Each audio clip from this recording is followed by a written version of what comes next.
We've now begun this retreat, March, April 2021. We've entitled it Inquiring Awareness. First, if you're online, please be willing to have your picture be present. To be willing to be seen is part of the reason that we come together in community.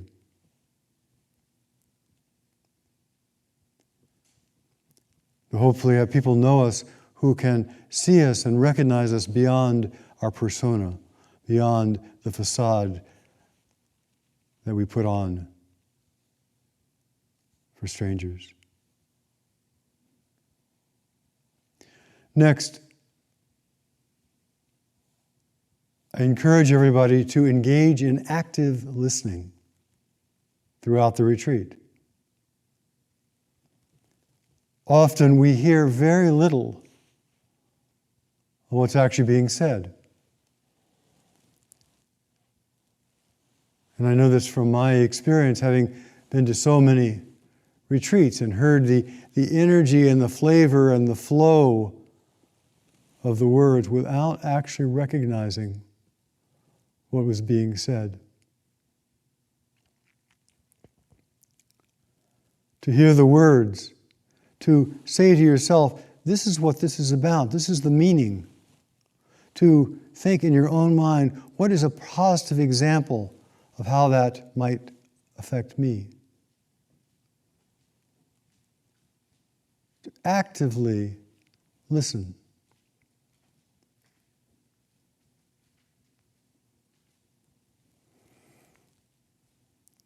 Now, in this retreat, and with every retreat, the foundation is alert awareness, and that foundation requires concentration. All the great things that we read that inspire us about insights and liberation come as a byproduct of concentration. And in order to be concentrated, we have to know what we are concentrating on.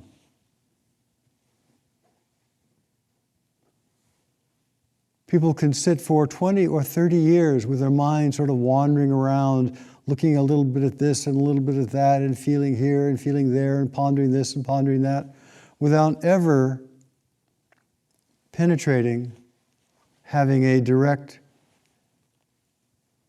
vivid experience that affirms and confirms the Buddha's teachings. Concentration is an essential component. And so again, you must know what you're concentrating on. You must be able to say, this is my concentration practice. This is the anchor for everything else. Breath, body, space, all kinds of things, sound, sensation of the earth supporting us. Whatever it is, we use our object of concentration, whether it be with support or without support, we use our object of concentration as a way of taking our scattered, wandering mind and making it simpler and simpler and simpler and simpler. And unless we make our mind simple and stable, we can't actually do inquiring awareness.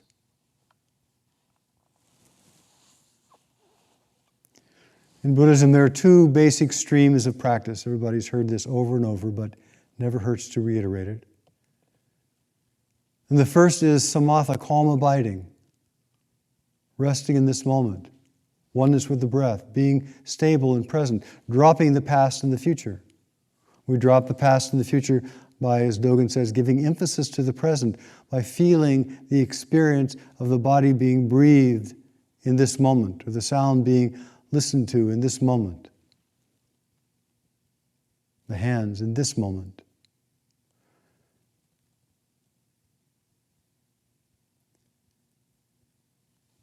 Feeling the hara, feeling the energy, whatever your particular anchor of practice is.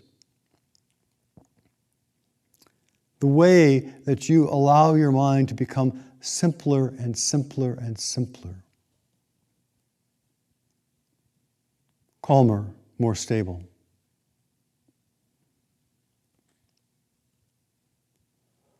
So every time we introduce meditation to a new group of people, we always talk about this aspect.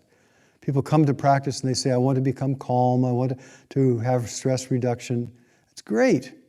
And this is a way of doing that. But this is not liberating.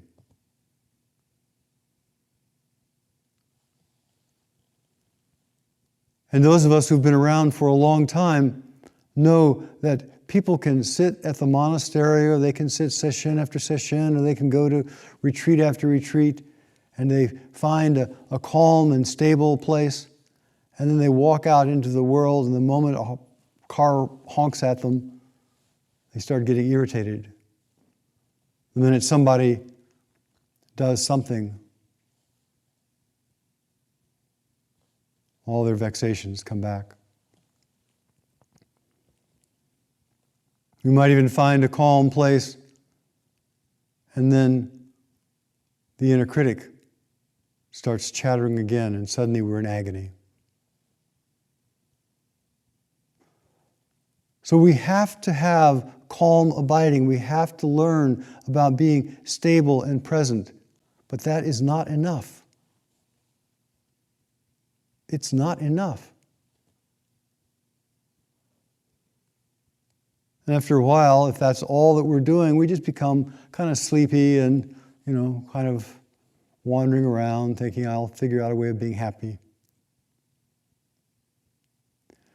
And so the other part of practice, the other stream of practice, is vitally important for liberation, for an ending of suffering, for breaking through old habits that cause us and others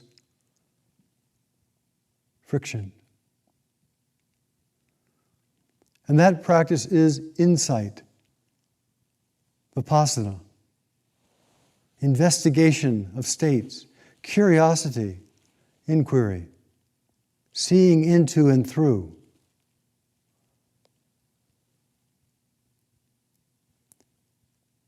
The vipassana part of things means seeing things as they really are. Seeing things as they really are. Seeing people as they really are. Seeing situations as they really are without our overlay of shoulds and oughts and the painting that we put on top. To see things as they really are. And we can't do that without the mind first being calm and simple.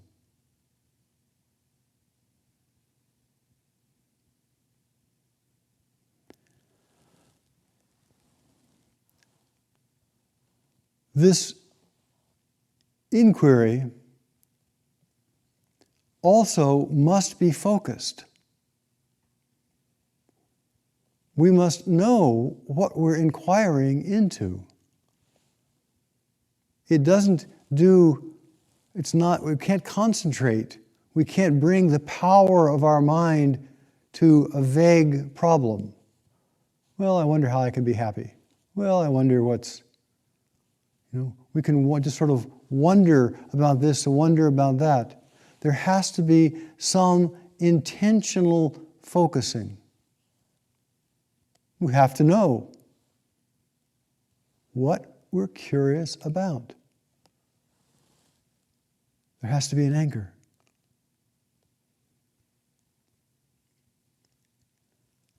It is essential if we want liberation, if we want to break out of the ruts of habit and to have practice actually penetrate our lives,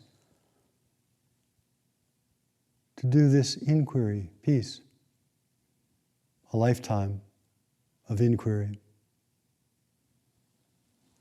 If we don't do this, we end the retreat, We go back, we find our old habits are back, we find ourselves right back where we started from. We think, I failed, the method is not any good.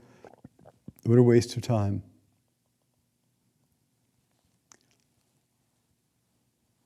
So the attitude of inquiry, the attitude of vipassana, the attitude of curiosity into the nature of things is like this. It's from Tricycle magazine. Never mind what I have been taught. Forget about theories and prejudices and stereotypes. I want to understand the true nature of life. I want to know what this experience of being alive really is. I want to apprehend the true and deepest qualities of life. And I don't want to just accept somebody else's explanation. I want to see it for myself.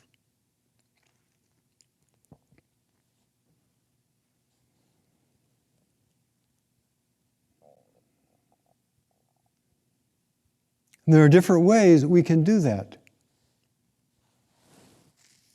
To try to look out at the world and society without theories and prejudices and stereotypes, to see the true nature of being alive, to see the deepest qualities of life, is not easy to do. To see ourselves clearly is not easy to do.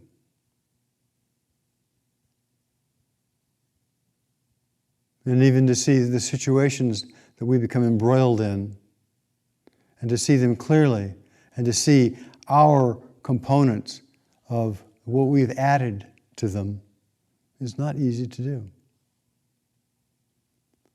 Now the foundation here is like the weather. The weather is just the weather. The weather is just the weather.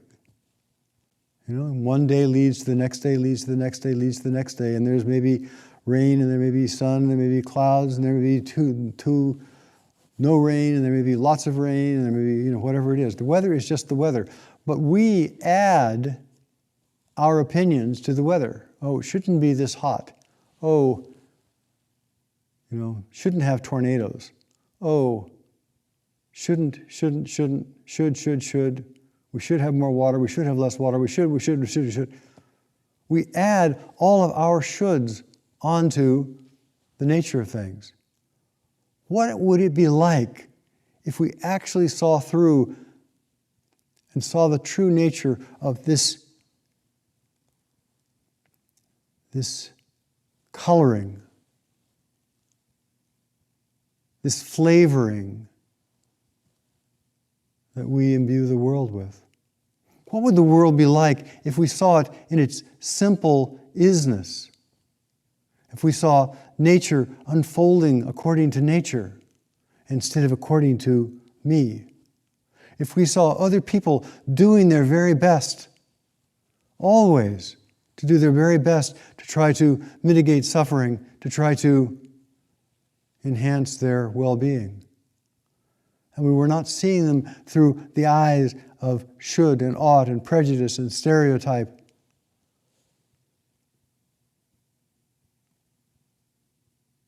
This inquiry is not so much an inquiry into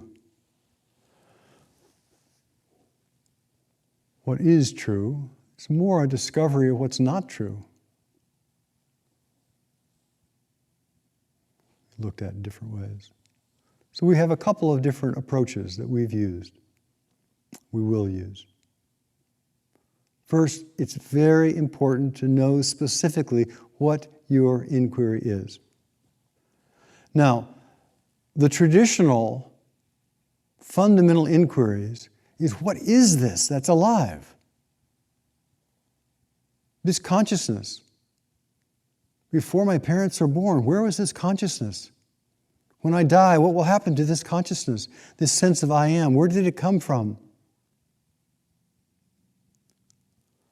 We could even say, who am I? It's kind of a silly way of phrasing it. But in order to investigate at that level, The mind has to be free of its detritus. The flotsam and jetsam of past and future has to be settled so that we can go into the sensation of I am and look at the sensation of I am at the root and then penetrate that and get really curious. What is it that is questioning? What is it that recognizes? What is it that knows? Does anything. That has to be a visceral, immanent, intimate, experiential curiosity and investigation.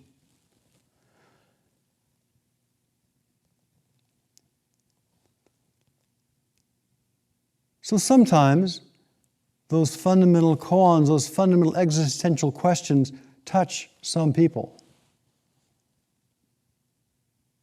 And sometimes they just don't have we just have no way of referring to them or referencing them. They just kind of zoom by and we don't have any connection with them. So in that case, we take a specific situation that we complain about. And we look at the specific situation. And it could be with the sun or the moon or the weather, or it could be with social movements, or it could be with our neighbor or our partner or whatever. We take a specific situation. It's very important that it be specific. You can write it down. And then we can inquire, we can be curious about what am I adding to this situation? What am I adding to it that is causing difficulties, suffering? Because we're always adding something. And even though something may look 99% as though it's somebody else's responsibility or fault, we are still adding something to it. And it's that we are adding to things, the judgment, the should, the ought, whatever, that we're adding to things, that can be inquired directly into in a specific situation.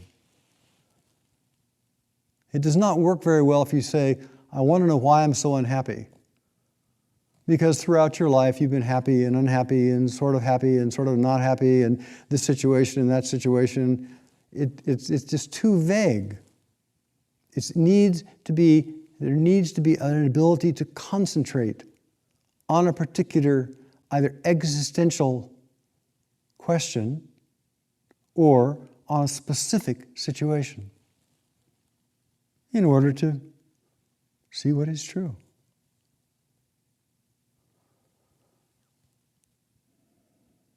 So we stabilize the mind, always. There's no going around that one. Always we come back the body. We begin to can even wonder, what is the body? Even look at the body with great curiosity. Where does my body begin? Where does my body end? What's the source of my body? How big really is my body? What happens to my body when I die? What happens to the body I had 10 minutes ago? These questions, they sound like they have something to do with words, but they're all basically feeling into the direct, vivid experience of this body sitting right here and feeling into it with curiosity. So we have to start with stability. We have to bring the mind into some semblance of simplicity and oneness. And then we can do these investigations. Now, of course, some people have been practicing for many, many years, and the investigations are part of their being. When an investigation, a fundamental investigation, is part of our being, it's there, whether we're walking, standing, sitting, writing, it's there in the middle of night, it's there while we're asleep, it's there all the time, it's there. What is it? What is it? What is it? It goes right down to the very root of existence. But, that doesn't happen by itself. That doesn't happen. It requires intention and curiosity and effort and returning and returning and returning. And at some point, these questions become so exigent, so vivid, that they question us, that they're doing the questioning of us, and it's no longer me questioning something else.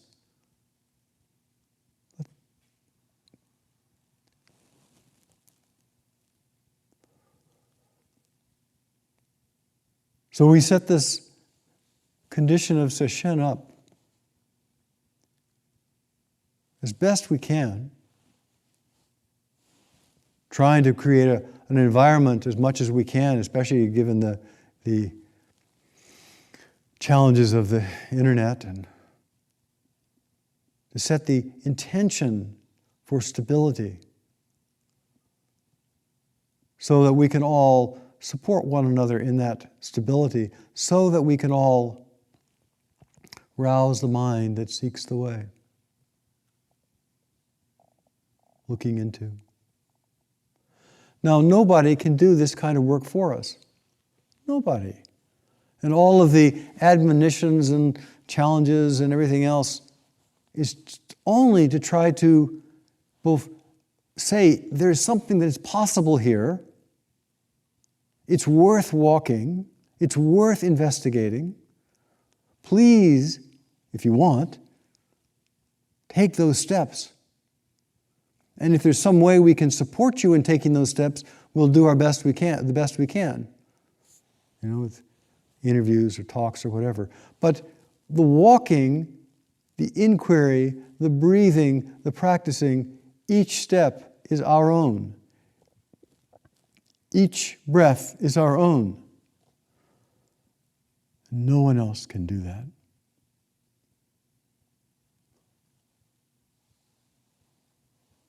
And so in that sense, we take responsibility. Not the inner critic. We take responsibility for meeting the conundrum of our life,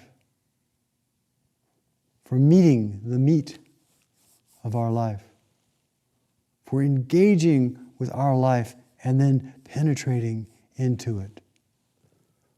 And of course, we have the capacity to do that. Everyone is fully endowed with every quality that is needed for liberation.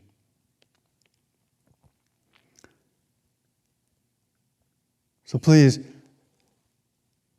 be clear what you're concentrating on as a way of stabilizing the mind. And then when we start inquiry, be clear, what are you looking into? So your mind is not just wandering around wondering about things. It's got to have the element of concentration.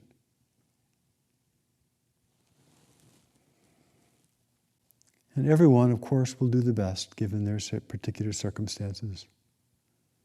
Everyone always does. We have always done our best. But our best shifts depending upon what we see as possible, what we see as our capacity.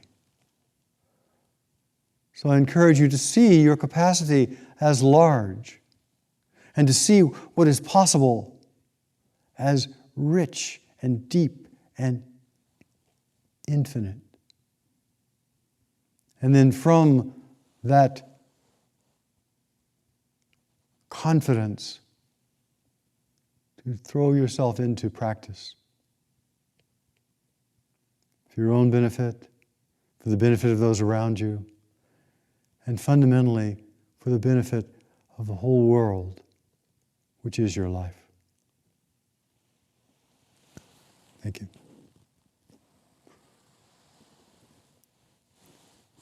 Continue sitting for a few more minutes here.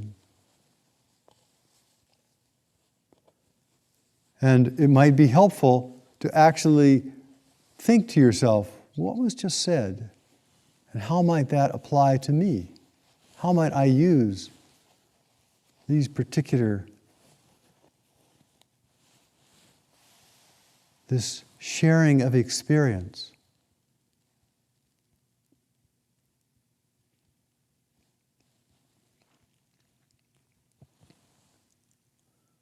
This is not casual.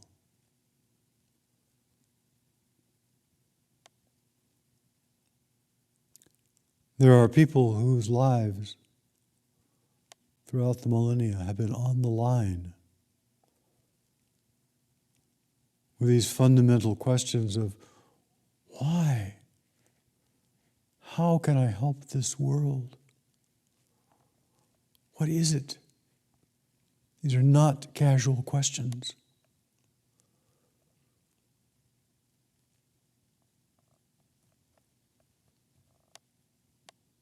So as you practice to find the deepest, most penetrating, most potent questions of your heart and resolve to clarify them.